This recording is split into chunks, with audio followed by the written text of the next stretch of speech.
नमस्कार दोस्तों। तो कैसे आप सभी लोग। मैं रुचिन कुमार, स्वागत है आपका हमारे यूट्यूब चैनल पर। इसका नाम है स्टडी विद रुचिन सर।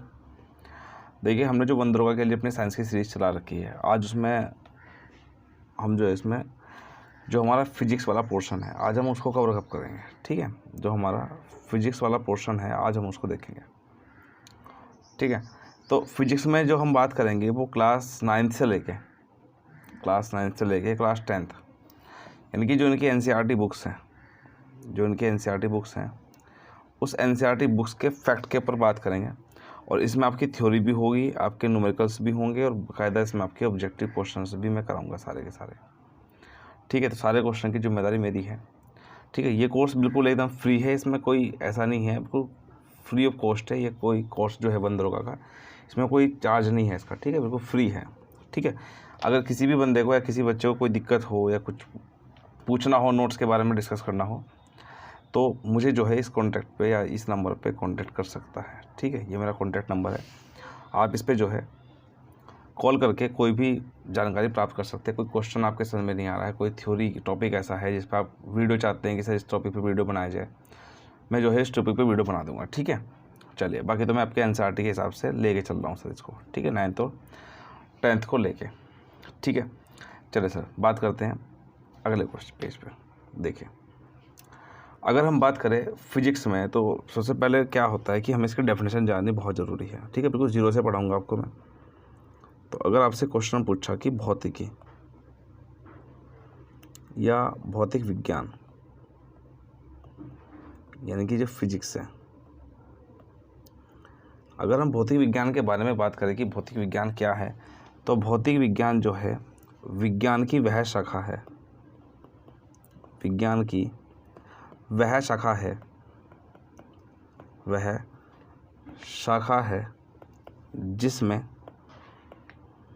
जिसमें क्या करते हैं हम, जो कार्य है और ऊर्जा है, यानी कि कार्य यानी कि जो वर्क है और ऊर्जा यानी कि जो आपकी एनर्जी है। ठीक है, तो कार्य और ऊर्जा में पारस्परिक संबंधों का अध्ययन किया जाता है, यही आपकी भौतिक विज्ञान है। तो कभी कभी डेफिनेशन भी आपसे पूछ सकता है कि भौतिक विज्ञान क्या होता है। तो भौतिक विज्ञान वह शाखा है जिसमें किसी भी वस्तु के कार्य और उसकी ऊर्जा के बारे में संबंधों का अध्ययन किया जाता है, उसी को हम क्या कहते हैं, भौतिक विज्ञान कहते हैं। देखिए, अलग अलग प्रकार के होते हैं। अगर आपसे देखा जाए कि कितने भाग में बांटते हैं, तो ये बेसिकली जो है इसको 8 पार्ट में डिवाइड कर देते हैं। ठीक है, इसमें आपका इलेक्ट्रिसिटी, थर्मोडायनामिक्स है, आपकी लाइट है, साउंड है, वेव्स है। तो अलग अलग प्रकार के आपके 8 अलग अलग प्रकार में इसको डिवाइड किया गया है। ठीक है, इसमें हर एक टॉपिक को आपका अलग अलग है। अगर आपके 9th की चैप्टर की बात की, 9th चैप्टर में मतलब 9th क्लास की बात की जाए, तो 9th में आपका जो आपकी जैसे सबसे पहले आपका गति के नियम है। ठीक है, गति वाला चैप्टर है।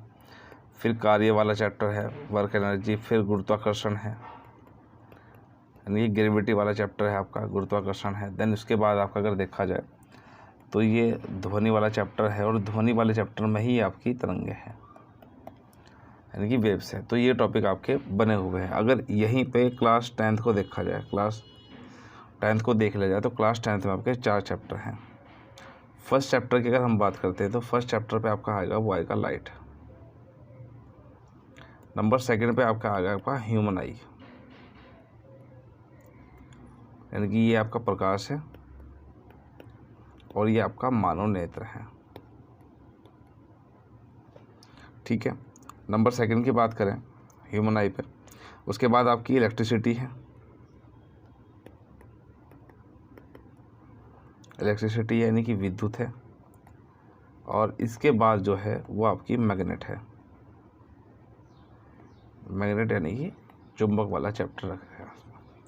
तो यानी कि कुल मिला के अगर 5 चैप्टर इसको देखा जाए और लगभग 4 चैप्टर इसको देखा जाए, तो 9 चैप्टर हो रहे हैं। अगर हम एक आधा एडवांस चैप्टर भी पढ़ेंगे, तो ये मान के चले कि सर आपके 10 चैप्टर जो हैं वो आपके फिजिक्स वाले सिलेबस में, वनदरोगा वाले सिलेबस में दिया गया है। और देखिए, वनदरोगा वाला टॉपिक जो है आपका, ये आपका यूपी का जो वनदरोगा का पेपर है उसमें भी आपका बहुत हेल्प करेगा। ठीक है, तो आज मैं बात जो स्टार्ट करूँगा, पहले बिल्कुल बेसिक से पढ़ाऊँगा। ठीक है सर, क्या है, बिल्कुल आपको बेसिक से पढ़ना है सर आज आपको। ठीक है, कुछ टॉपिक्स अलग लिखवाऊँगा, वो आपको ऐसे ही जो है 1 बाय 1 मेरे साथ जो है लिखते जाना है अपने नोट्स में। ठीक है, चलिए, जैसे सबसे पहले आप टॉपिक का नाम डाल लेंगे विज्ञान की प्रमुख शाखाएं, ठीक है, क्या डाल लेंगे आप इसमें, विज्ञान की प्रमुख शाखाएं। तो विज्ञान की प्रमुख शाखाएं जो हैं वो आपका मेन चैप्टर है। अब इसमें कुछ शाखाएं हैं जिसके बारे में क्या क्या अध्ययन करते हैं वो आपको एक बार देख लेना है सर यहाँ जाकर, ठीक है ना जी। सबसे पहले आता है जो इसमें आपका आता है वो है यांत्रिकी जी। क्या आता है, यांत्रिकी, यानी कि जो आपकी मैकेनिक्स है, ठीक है, वो इसका आता है, ठीक है। दूसरी आती है आपकी ऊष्मा गतिकी, ऊष्मा गतिकी, यानी कि जो आपकी थर्मोडायनामिक्स है, जो थर्मोडायनामिक्स है उसमें। यांत्रिकी में आपको पता है कि बल और उनके प्रभाव का अध्ययन किया जाता है, ठीक है। मैं साथ साथ लिखता चलता हूँ, क्या सर, इसके बल व उनके प्रभाव का अध्ययन किया जाता है। अगर हम बात करें ऊष्मा गति के बारे में, तो ऊष्मा गति क्या होता है, तो ऊष्मा की प्रकृति क्या है सर, तो ऊष्मा की प्रकृति प्लस जो उसका संचरण होता है, तो संचरण के प्रकार के बारे में इसका अध्ययन किया जाएगा, ठीक है। जैसे कि इसके बाद होती है आपकी प्रकाशिकी, क्या होती है सर आपकी प्रकाशिकी, जिसको आप ऑप्टिक्स कहते हैं। इसमें हम क्या करते हैं कि प्रकाश के प्रभाव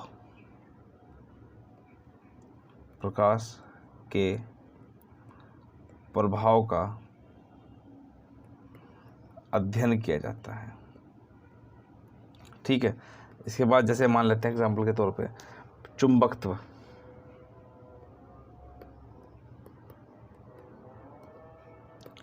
यानी कि जो आपका मैग्नेटिज्म है,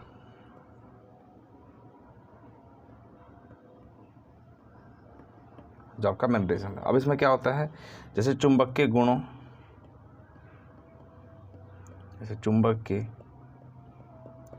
गुणों प्लस उसके इसके प्रभाव और इनका सबका अध्ययन जो है वो किया जाएगा इसमें, ठीक है, चुंबक के गुणों में। इसके बाद बहुत सारे प्रकार की हैं, जैसे कि आपका एटॉमिक परमाणु भौतिकी है, ठीक है, कौन सा है, परमाणु भौतिकी, यानी कि जो आपका एटॉमिक फिजिक्स है, ठीक है सर, एटॉमिक फिजिक्स है। इसमें परमाणु की संरचना, यानी कि जो आपकी परमाणु की संरचना है उनका अध्ययन किया जाता है। तो बहुत सारी शाखाएं होती हैं, ठीक है, सारे तो खैर हमें नहीं पढ़नी है, लेकिन हाँ बस थोड़ा सा एक दो हमें 2-4 हमें पता होना चाहिए कि क्या है और क्या नहीं है, ठीक बात समझ में। अब इसके बाद हम बात करते हैं इसमें, जैसे अगले जो टॉपिक होगा उसमें हम सीधा चैप्टर पे आ जाएंगे, सीधा, ठीक है, सीधा चैप्टर पे आ जाएंगे। चलिए देखिए सर, अब जैसे एक चैप्टर है आपका, यहाँ से स्टार्ट कर लेंगे। इसमें हेडिंग डाल लीजिएगा आप लोग, इसमें मापन डाल लेंगे। मापन यानी कि मेजरमेंट,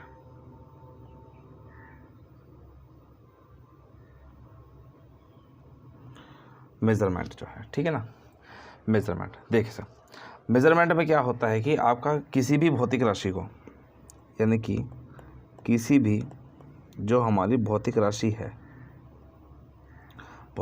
है, जब उसे किसी मात्रक के द्वारा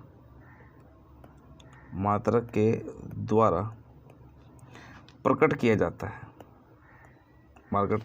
मात्रक के द्वारा उसको प्रकट किया जाता है, तो उसको मापन कहते हैं। जैसे कि लंबाई है, चौड़ाई है, जैसे कि एग्जाम्पल के तौर पे आपने मान लिया कि लंबाई है, फिर इसके बाद इसकी चौड़ाई है, ऊंचाई है, द्रव्यमान है, कुछ भी एटसेट्रा आप यहाँ से उठा सकते हैं, कोई भी टॉपिक आप यहाँ से ले सकते हैं, इसमें कुछ भी हो इसमें, ठीक बात। अब इसके बाद आता है इसमें मूल राशियाँ, एग्जाम्पल जैसे बन जाता है इसमें, हेडिंग क्या डलती है इसमें, हेडिंग डलती है इसमें मूल राशि। यहाँ से आपका टॉपिक स्टार्ट हो जाता है सर, मूल राशि। ठीक है सर। देखिए मूल राशि क्या होती है सर, मूल राशि क्या होती है, यानी कि जो फिजिकल क्वांटिटीज़ हैं या फंडामेंटल क्वांटिटीज़ है, ये क्या होती है, जिन्हें अन्य राशियों में, विभाजित नहीं किया जा सकता, वो आपकी मूल राशि कहलाती है। ठीक है। और मूल राशि जो होती है बेसिकली आपके कितने प्रकार की होती है, 7 प्रकार की होती है। तो 7 प्रकार की क्या होती है हमारे पास, मूल राशियाँ होती हैं। ठीक है, यहाँ तक मेरे हिसाब से कोई दिक्कत वाली बात नहीं है। ठीक है। देखिए मूल राशि क्या होती है आपकी, और इसी के साथ आपके क्या होते हैं भाई, मूल मात्रक,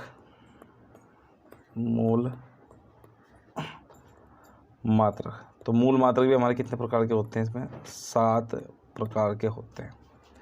और मूल मात्रक के बाद आता है इसमें आपके पास व्युत्पन्न मात्रक। ठीक है। व्युत्पन्न मात्रक क्या होते हैं, जो मात्रक मूल मात्रक की सहायता से बनाए जाते हैं, उनको ही हम क्या कहते हैं, व्युत्पन्न मात्रक कहते हैं। क्लियर बात होगी। तो मूल मात्रकों की जो संख्या है वो कितनी बताई गई है, 7 बताई गई है। और व्युत्पन्न मात्रक क्या होते हैं, वे मात्रक जो मूल मात्रकों की सहायता से बनाए जाते हैं, वही हमारे क्या कहलाते हैं, व्युत्पन्न मात्रक कहलाते हैं इसमें। ठीक है ना। चलिए अब जैसे एग्जाम्पल के तौर पे ले लिया हमने इस पर कि अब हम थोड़ा सा बात कर लेते हैं जो हमारी मापन पद्धति है। ठीक है, क्या है हमारी मापन पद्धतियाँ। मापन पद्धति जो है बेसिकली हमारी कितने प्रकार की होती है, ये 4 प्रकार की होती है इसमें। ठीक है। नंबर पहली जो आती है वो आती है MKS पद्धति। नंबर 2 पे आती है वो आती है CGS पद्धति। नंबर 3 पे जो आती है वो आती है FPS पद्धति। और नंबर 4 पे जो आती है वो आती है SI पद्धति। तो ये हमारी 4 प्रकार की पद्धतियाँ होती है सर। ठीक है। देखिए अगर MKS की बात करते हैं तो M का मतलब क्या होता है, मीटर। K का मतलब क्या होता है, किलोग्राम। और S का मतलब क्या होता है, सेकंड। सेम आपका CGS होता है, ये आपका सेंटीमीटर होता है। G4 होता है आपका ग्राम।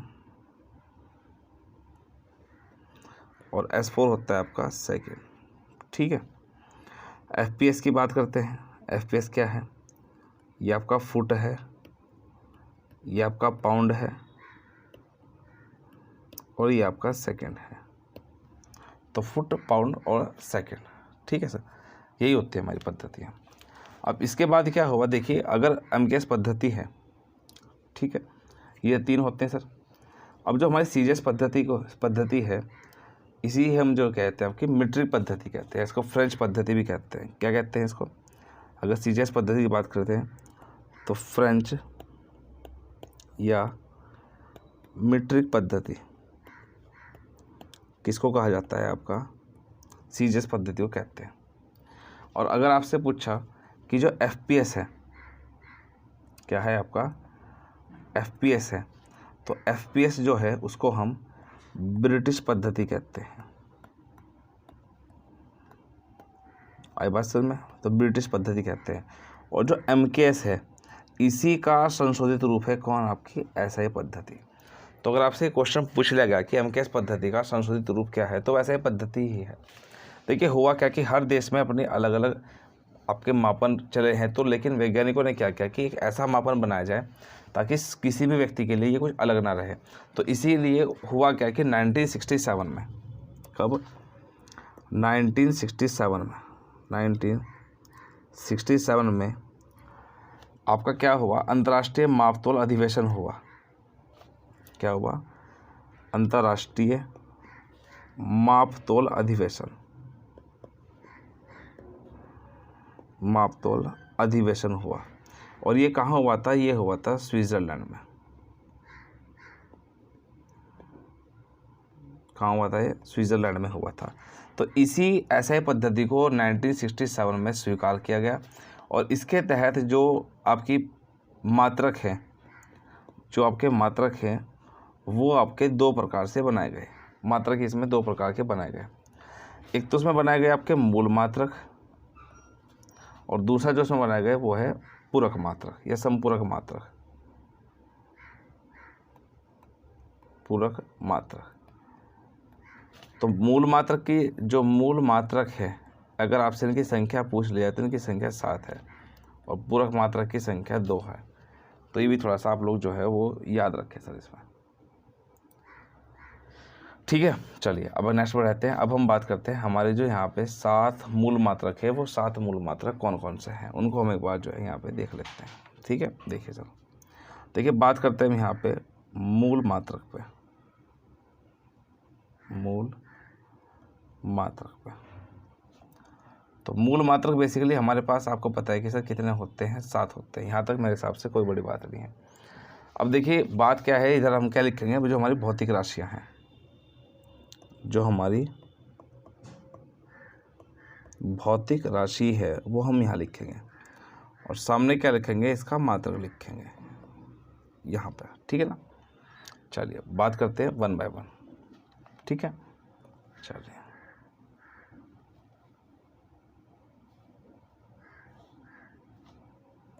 ऐसे कर लेते हैं इसको। ठीक है ना?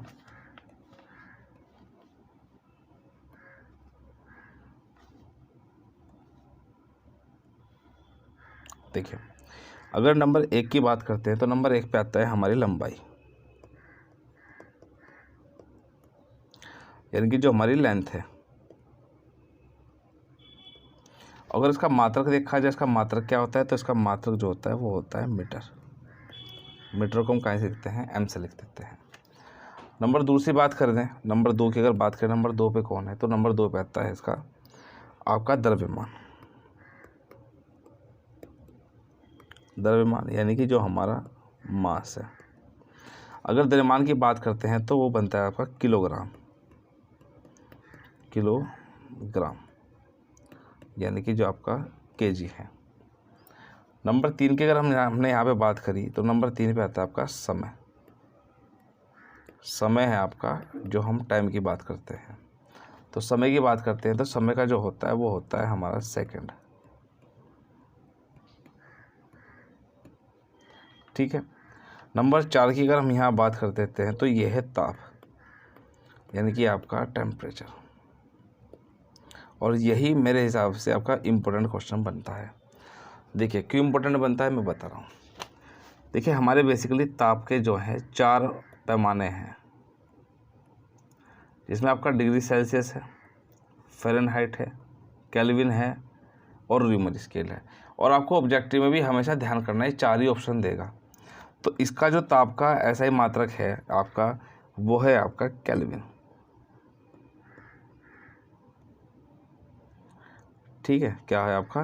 केल्विन है। 2 बार से देते हैं सर इसको, ही गलती हो गया इसमें जी। चलिए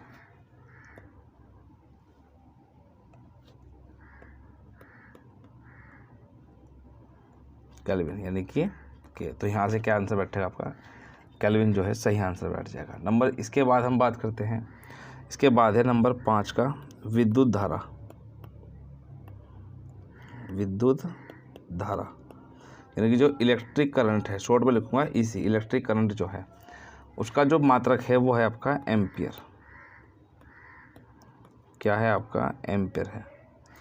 इसके बाद बात करते हैं 5 हो चुके, छठा देखिए जी। छठा है आपका ज्योति तीव्रता।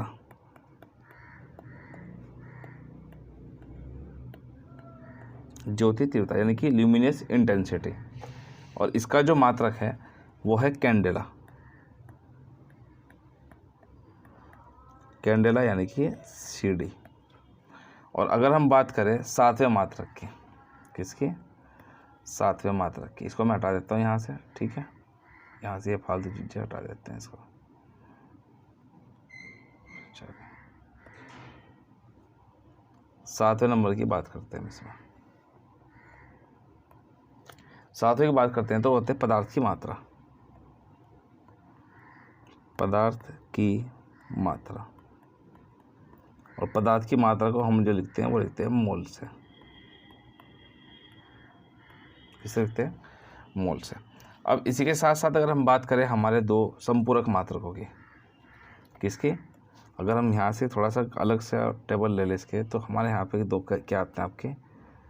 दो संपूरक मात्रक आते हैं। क्या आते हैं? दो संपूरक मात्रक आते हैं। नंबर फर्स्ट की बात करते हैं। नंबर फर्स्ट है समतलीय कोण। क्या आता है? समतल कोण। समतल कोण को जो मापा जाता है वो बेसिकली मापा जाता है आपका रेडियन में। किसमें? रेडियन में, यानी RAD, रेडियन में। अब नंबर अगर 2 की बात हमने यहाँ से करी तो ये आता है आपका घन कोण। घन कोण, या इसी को हम जो है वो ठोसीय कोण भी कहते हैं। अब ठोसीय कोण की अगर बात करते हैं तो इसको काहे से नापते हैं? तो मापते हैं स्टेरेडियन। कौन? स्टेरेडियन। तो स्टेरेडियन से ये दोनों माप लेते हैं कि SR से लिखते हैं सर, इसको शॉर्ट फॉर्म में कहते हैं SR से।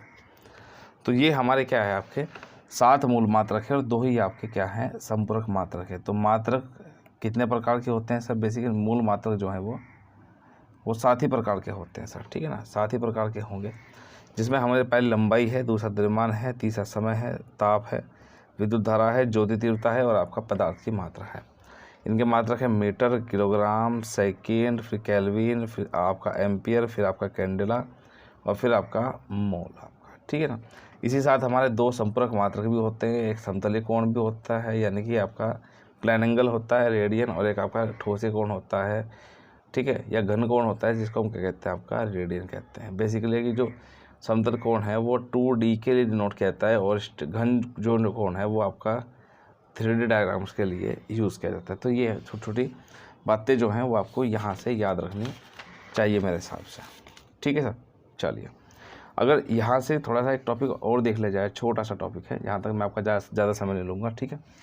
चलिए, अभी देखिए ये तो 7 मूल मात्रक यहाँ से हो चुके हैं। अब हो सकता है कि आपसे कुछ क्वेश्चन पूछा जाए जहाँ पे सदिश और अदिश है, ठीक है। यहाँ से कैसे क्वेश्चन पूछा जाएगा? सदिश और अदिश से जो है वो क्वेश्चन पूछा जाएगा सर आपसे। आई बात समझ में? अब सदिश राशि कैसी होती है, अदिश राशि कैसी होती है, वो भी आपको सीखना जरूरी है। चलिए, अब देखते हैं भौतिक राशियों के प्रकार कितने हैं, ठीक है ना। चलिए एक सेकेंड जी, हमने क्या कहा सर? भौतिक राशियों के प्रकार, कि हमारे पास जो है हमारी भौतिक राशि कितने प्रकार की होती हैं। भौतिक राशि हमारे पास कितने प्रकार की होती है? फिजिकल क्वांटिटीज़ जो है वो बेसिकली कितने प्रकार की होती है सर? हमारी 2 प्रकार की होती है, 2 प्रकार की है, ठीक है ना। नंबर अगर पहला देखा जाए तो उसको बोलते हैं हम यहाँ पे सदिश राशि। क्या है? सदिश राशि। और नंबर 2 पे देखा जाए तो हम यहाँ पे बोलते हैं इसको अदिश राशि। अदिश राशि यानी कि ये हमारी क्या होती है? आपकी वेक्टर क्वांटिटी,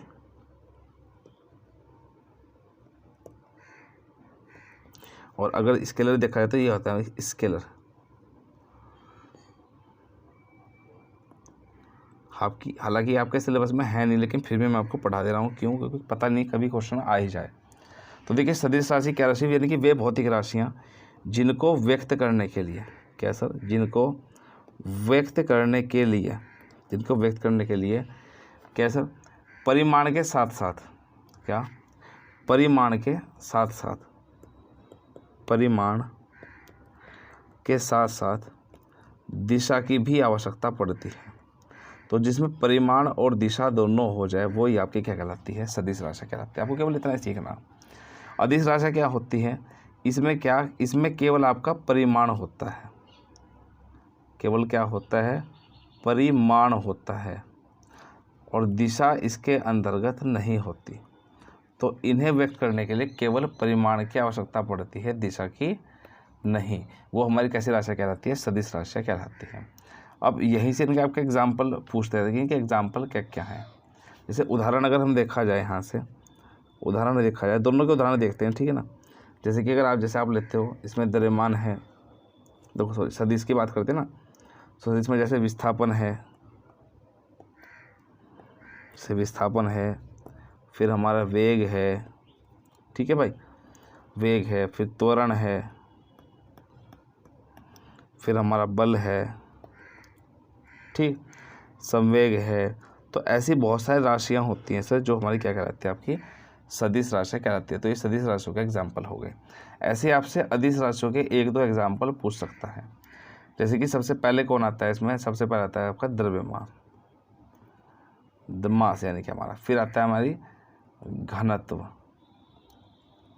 फिर क्या आता है हमारे इसमें दूरी, फिर क्या होती है इसमें चाल, फिर क्या होता है इसमें समय, फिर क्या होता है विद्युत धारा। तो एटसेट्रा बहुत सारी इसमें टॉपिक आपके होते हैं सर। तो ये आपकी सदिश और अदिश राशियाँ हैं, यानी कि सदिश राशियाँ जिसको व्यक्त करने के लिए परिमाण के साथ साथ दिशा की भी आवश्यकता पड़ती है। तो आपकी क्या कहलाती है, आपकी सदिश राशियाँ कहलाती हैं, यानी कि जैसे विस्थापन है, वेग है, त्वरण है, बल है, संवेग है। और अदिश राशि यानी कि स्केलर क्वांटिटी हमारी क्या होती है कि जिनको व्यक्त करने के लिए केवल परिमाण की आवश्यकता पड़ती है, दिशा की नहीं, ठीक है। तो हमारी क्या कहलाती है, अदिश राशि कहलाती है, जैसे कि द्रव्यमान है, घनत्व है, दूरी है, चाल है, समय है, विद्युत धारा है, एक्सेट्रा बहुत सारी होती है, इसमें भी बहुत सारी होती है आपकी, ठीक है सर। तो यहाँ तक मैंने आज आपको जो है इसका इंट्रोडक्शन दिया है, हमारी भौतिक राशियों का इंट्रोडक्शन दिया है। उसके बाद हम जो अगली क्लास हमारी होगी वो उसमें मापन प्रणाली से होगी, कि जैसे खगोलीय इकाई क्या होती है, प्रकाश वर्ष क्या होता है, पारसेक क्या होता है, इस तरह की चीज़ों पे हमारी बात चलेगी। और हम जल्द से जल्द जो है वो अपने चैप्टर पे आएंगे, जैसे गति वाले चैप्टर पे, यानी कि जो हमारी एनसीईआरटी का जो हमारी एनसीईआरटी है, जो हमारा एनसीईआरटी के 9th क्लास के चैप्टर पे आएंगे, क्योंकि बेसिक कराना थोड़ा ज़रूरी है। एक आधा क्वेश्चन अगर फंस गया तो फिर आप ये कहोगे सर आपने पढ़ा नहीं था, तो मैं आपको यहाँ से बता दिया, ठीक है सर। तो मैंने आपको देखिए स्टार्टिंग में चूँकि समझाया है कि अगर आपको कोई भी दिक्कत हो, कोई टॉपिक आप चाह रहे हो सर सबसे पहले इस टॉपिक पे आप वीडियो बनाए, तो आप मेरे को जो है इस कॉन्टैक्ट पे फ़ोन कर दीजिएगा, मैं उस वीडियो पे सबसे पहले आपको वीडियो दे दूँगा, ठीक है। बस आपसे एक ही इसमें गुजारिश है कि वीडियो को जो है ज़्यादा से ज़्यादा लाइक करें, शेयर करें और चैनल को सब्सक्राइब कर लें, ठीक है सर। तो ये 3 चीज़ें मैं इसलिए कह रहा हूँ सर, बिल्कुल फ्री ऑफ कॉस्ट है, बिल्कुल कोई इसमें लागत नहीं है, ठीक है सर। बस केवल आपको पढ़ना है, सिलेक्शन लेना है, और कोई बात नहीं है सर। तो इसमें आपकी थ्योरी भी है, न्यूमेरिकल भी है, और आपके ऑब्जेक्टिव क्वेश्चन भी मैं साथ साथ करा के चलूँगा। कल या परसों आपकी एक वीडियो आएगी जो ऑब्जेक्टिव क्वेश्चंस पे बेस्ड होगी, ठीक है सर। तो मिलते हैं अगली क्लास में, आप लोग ध्यान रखिएगा, थैंक यू।